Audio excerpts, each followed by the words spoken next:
जय श्री कृष्ण दोस्तों, life style with God में आपका स्वागत है। दोस्तों, आज हम बात करेंगे इंदिरा एकादशी के बारे में।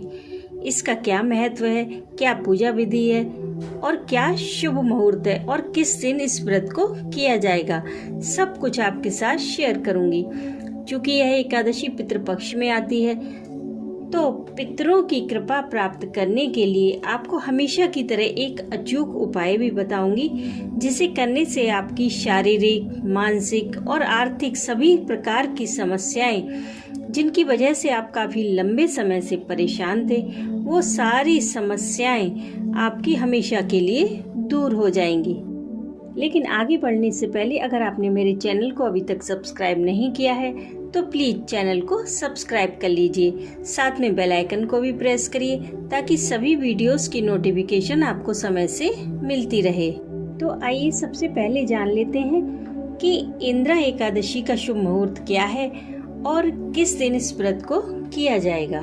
दोस्तों, इंदिरा एकादशी प्रारंभ हो रही है 20 सितंबर दिन मंगलवार रात 9:26 से और इंदिरा एकादशी का समापन होगा 21 सितंबर दिन बुधवार रात 11:34 पर और व्रत के पारण का समय रहेगा 22 सितंबर दिन गुरुवार सुबह 6:09 से 8:35 तक।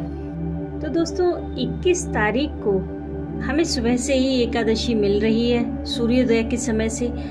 तो एकादशी का व्रत 21 सितंबर दिन बुधवार को किया जाएगा। तो दोस्तों, ये तो रहा पूजा का शुभ मुहूर्त। आइए अब जान लेते हैं उपाय के बारे में कि एकादशी के दिन हम कौन सा उपाय करें जिससे हमारी समस्त कष्ट, समस्त परेशानियां हमेशा हमेशा के लिए दूर हो जाएं। तो दोस्तों, आज मैं आपको बहुत ही पावरफुल उपाय बताने जा रही हूँ। इसे आप अवश्य करें। इस उपाय से आपके जीवन में कैसा भी पितृदोष सही, कितनी भी बड़े से बड़ी परेशानी सही, सभी भगवान की कृपा से हमेशा हमेशा के लिए दूर हो जाएंगी। इस उपाय के लिए आपको गाय के गोबर का एक छोटा सा उपला लेना है। जो कंडा होता है आपको बस वही एक छोटा सा लेना है।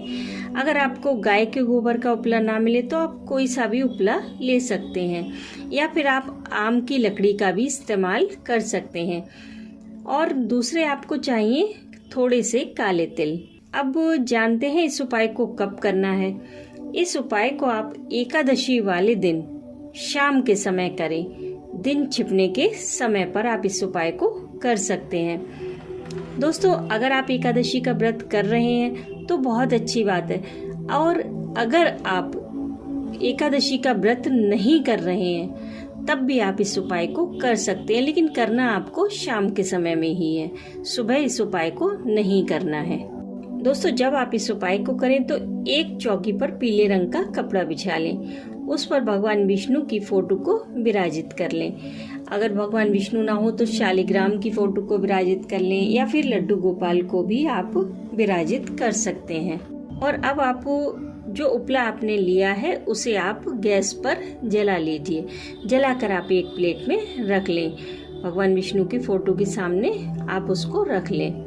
यह उपाय आपको मंदिर में ही करना है। जो भी आपका मंदिर हो, जहाँ पर आप पूजा करते हो, आपको यह उपाय वहीं करना है। सबसे पहले आप उपले पर थोड़ा सा गुड़ डाल दीजिए। उसके बाद 1 चम्मच देसी घी, उसके बाद फिर कपूर डालकर उसे जला लें। उसके बाद आप हाथ में तिल लेकर यह मंत्र बोलकर 11 आहुतियां दें। मंत्र है: ओम देवताभ्यः पितृभ्यश्च महायोगिभ्य एव च नमः स्वाहाय स्वाधाय नित्यमेव नमो नमः। मंत्र आप एक बार फिर से सुन लीजिए। ओम देवताभ्यः पितृभ्यश्च महायोगिभ्य एव च नमः स्वाहाय स्वाधाय नित्यमेव नमो नमः। इसी मंत्र को बोलते हुए आपको केवल 11 आहुतियां देनी है काले तिल से। आहुति देने के बाद आप वहीं पर बैठकर श्रीमद् भगवत गीता के 11वें अध्याय का पाठ करें। जी हाँ दोस्तों, श्रीमद् भगवत गीता के 11वें अध्याय का पाठ करें। उसके बाद आप हाथ में जल और थोड़े से फूल लेकर इस एकादशी के व्रत का जितना भी फल हो वो आप अपने पितरों को समर्पित कर दें और भगवान से प्रार्थना करें, भगवान विष्णु से यही प्रार्थना करें कि इस एकादशी के व्रत का जो भी फल हो वो आपको नहीं चाहिए, वो आप पितरों को समर्पित करना चाहते हैं। ऐसा करने से आपके पूर्वजों की आत्मा को बहुत शांति मिलेगी और उन्हें मोक्ष की प्राप्ति होगी, क्योंकि भगवान का नाम लेने का अधिकार हम मनुष्यों को ही है। इससे हम अपना तो उद्धार कर ही सकते हैं, साथ ही जो हमारे पूर्वज इस दुनिया से चले गए हैं उनका भी उद्धार हम कर सकते हैं और इसका पूरा लाभ हमें ही मिलना है। पूर्वजों के लिए ये पूजा करने से वो बड़े प्रसन्न होते हैं और हमें अपना आशीर्वाद प्रदान करते हैं, जिससे हमारे भी जीवन के दुख दर्द और कष्ट हमेशा के लिए दूर हो जाते हैं। तो दोस्तों, बहुत ही पावरफुल उपाय है, आप इस उपाय को अवश्य करें। इस उपाय में आपका कोई खर्चा नहीं आएगा, केवल आपका थोड़ा सा टाइम चाहिए और अपने पूर्वजों के लिए कम से कम इतना तो हम कर ही सकते हैं।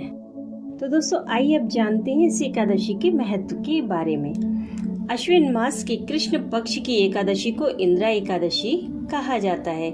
इस दिन भगवान विष्णु की पूजा और आराधना की जाती है और इस व्रत को करने से कई प्रकार के कष्ट दूर हो जाते हैं। यह एकादशी इसलिए भी खास मानी जाती है क्योंकि पितृ पक्ष की एकादशी होने के कारण यह एकादशी पितरों की मुक्ति के लिए श्रेष्ठ मानी जाती है।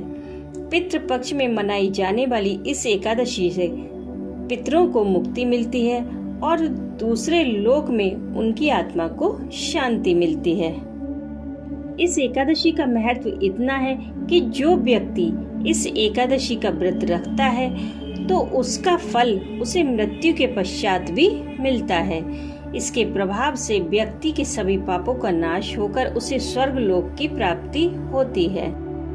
जो व्यक्ति इस एकादशी का व्रत रखता है उसका पितृदोष भी समाप्त हो जाता है। इस एकादशी के व्रत से न सिर्फ हमारे पापों का बल्कि हमारे पूर्वजों के दोषों का और उनके पापों का भी नाश हो जाता है।